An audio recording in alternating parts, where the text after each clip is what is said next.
3, 2, 1, start. All right, so here we go. We are going to be on Zelnaga Caverns for this matchup. Spawning in the lower left-hand corner, we have TT1 again playing as Red Protoss, and as Blue Terran again, we have Sjow in the upper right. This is absolutely one of my favorite maps in the game. I It agree. is so well balanced. It creates such interesting play. There are so many ways to get into your opponent's natural expansion. The back one behind the shrubbery, two straight up in the front, the destructible rocks. You have to really play on your feet and play fairly quickly on this map in order to be successful. Absolutely. So while this downtime is happening, once again, big thanks to toss.ita for organizing, cats.root, and of course our sponsors, starcraftsource.com and Steelseries. If you hear it too much on the stream, it's for our VODs, so thanks to our sponsors, and thanks to glhf.tv for streaming this. And Anytime. let's open up the production tab and see what we got going. Currently, not much going on from either player. We do have our first supply depot just finishing up inside the base of Sjow. Not even a pylon. Oh, what am I saying? Not even a pylon. There's the pylon there from TT1. That would be interesting. Nexus first, hey? Yeah, right. Gateway now on the way from TT1. Now, who do you favor in this matchup currently? I Like, just thinking of the what potential build orders Nope, there could not be. going into that. This is Europe versus America. I'm not getting into it. Yeah. Sjow has the potential for some really interesting Hellion play on this map. This is one of my favorite maps to do a Hellion harass on just because they can cover so much ground in such a short amount of time, especially if you get the Infernal Pre-Igniter. Azul Fuego just can wreck house if you're able to get a good number, 3 or 4 of those Hellions onto the map Yeah, Sjow could quickly. choose to go for the blue flame Hellion drop. Of course, Infernal Pre-Igniter is the term, the correct term. Some people hate it Yeah, when you say blue flame. I like blue yeah. flame. I I've call it upgraded Azul my blue Fuego. flame. I just say it in Spanish, Azul Fuego. Oh, But wow, look at you go. yeah, look at me being all fancy and Irish and speaking frickin' Um, Spanish. Unfortunately, though, if he doesn't do a drop, Hellions are going to be pretty ineffective against TT1 because I don't think he's going to be doing a fast expand build. His pylons and his buildings are very tucked away into his base. So unless he lifts those Hellions up, I don't think he's going to even make it up the ramp. I would probably say he'd be better off with Banshees or Cloak Banshees, depending on what TT1 does. But I don't know, with neither player really showing a fast expand, I think it's going to be similar to Game 1. We've got a factory coming up for Sjow, that probe just dying, sacrificing himself to those two Marines. Refinery, second refinery actually on the way from Sjow, so he is going for some pretty early heavy gas. First sentries on its way inside of TT1's base. He is going for Warp Gate, so again, very typical build order from both players thus far. It's at this point really from Sjow that we'll see how he's going to react and if it will do anything differently from the last matchup. He does have a Hellion on the way. I'm curious if TT1's going to go straight to Robotics Facility again. I think he would have been better off sticking with a few more Immortals and not rushing to Colossi. Maybe getting that expansion up a little bit faster. He's doing that this game. He's getting the expansion up, and we'll have to see if he's going to put down more gateways or if he's going to put down a combination of Robo and Gateway. Here we go. First, Hellion making his way across the map. He's going to try and get some early harassment done here. Straight up 1-1-1 thus far from Sjow. He already put up his factory, has a tech lab going down onto it, and has immediately gone into Starport. Pretty early second Nexus here from TT1, though. That probe sees the Hellion, so he's got two sentries here that should be able to hold off this Hellion, especially if he gets up the ramp and just force fields it if he has to. But he's in a good position. That Hellion is retreating. Looks like Sjow is wanting to show us that he wants to do the Marine Hellion push again. But the Tech Lab is being added onto the Starport. Are we going to see another Raven? Ooh, we might. I don't know. Maybe he'll go for a Banshee this time around. I would like to see that, but unfortunately the robotics facility is on the way already for TT1, so he went for a combination, 3 Warp Gate and a Robo. I do like this opening. It gets your expansion up a lot faster than the Terran does. He does not even have his command center in production right now. So if TT1 can power up with drones and chronoboost those, probes, and chronoboost them as much as possible while building up a force to defend, I think he'll be in a very good position to take game 2. Nice saturation here at the natural expansion of TT1 already. He has a nice small defensive force. Even put a stalker on the far side of the shrubbery wall to make sure nothing comes in the back door. Very nice job. A lot of Protoss players have been putting a pylon there and then a unit or even two pylons. Likewise, Terran usually puts an engineering bay or a barracks or something there to block it off just to be safe. This is pretty much the same unit composition that won the match for Sjow last time. He's got the single Raven backed up by a ton of Marines and a few tanks on the way. Second tank just completed and is joining this unit composition south of the natural expansion of Sjow. Does he have siege tech yet? No, he Hasn't even does not. started. I was actually just thinking that. I thought that was kind of peculiar. Going for medevac and stim before siege tech. Not a bad idea if you're not going to be aggressive.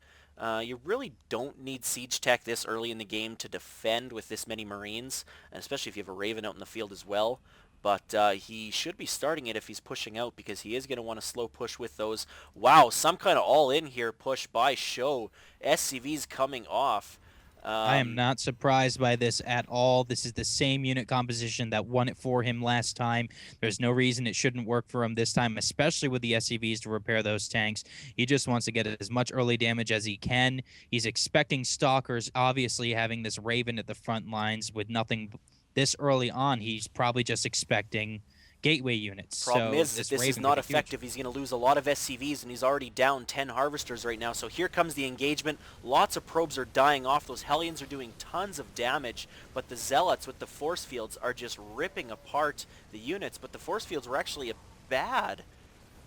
They looked good at first, but then the Marines showed that they were actually tucked away, and TT1 didn't have enough range units to take them out. Point defense drone is down, so those four stalkers are doing virtually nothing, and meanwhile the Marines are just ripping apart the Zealots. Point defense drone's out of energy now, though. Pardon? Point defense drone's out of energy, so he's not doing it. He's able to shoot with those stalkers, though, but that's all that's left. And it just doesn't matter. He doesn't have enough units. He may lose this expansion. He's got virtually no income left, well, no resources left. He's getting a Colossi out, and once again, rushing to that Colossi just seems to be detrimental to this type of build. I would say, pump out more gateway units, pump out more Immortals. Rushing to this robotics bay, and I guess he didn't get the upgrade, thank God. That would have been just too many resources invested. But he did hold it off. He lost quite a few workers, but he is still up 33 to 25. But important to note that it has allowed Sjow to get his command center into an orbital and start pumping down double mules, and he is going to be getting his income up quite a bit higher now too. I'm sorry, I was looking at the wrong tab. Concussive Shell is now on the way, as well as Combat Shield. More tanks, more Marines, more medevacs, just building what's been working for him thus far. No reason to change the battle plan. He was able to... Sorry. I was going to say, interesting that Sjow is not producing any Vikings yet. He's seen the Colossi, I think. He's seen that first one. Or at least he's seen the robotics base, so he knows that they're coming. He needs to protect himself against those. If he doesn't, he may be in some trouble. Now, he still there it is. Finally, there's Siege Tech. Took him forever to decide to finally go into Siege Tech Sjow. Now, do you think that push would have played out completely different if he would have had Siege Tech? I think it could have played out significantly differently. He would have had so much more range to be able to attack all of those stalkers that were at the back lines. He may have been able to take them out and let his Marines survive for a little bit longer. It's true.